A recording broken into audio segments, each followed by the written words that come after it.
Aleksandri i Madh, historia e një pushtuesi të pavdekshëm.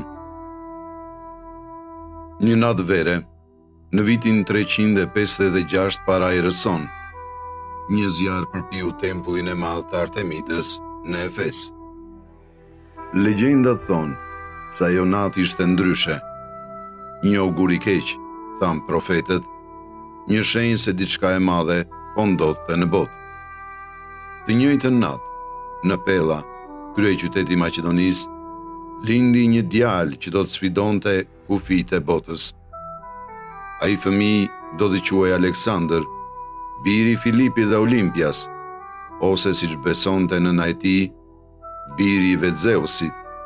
Ai do t'hynte në histori si Aleksandri i Madh.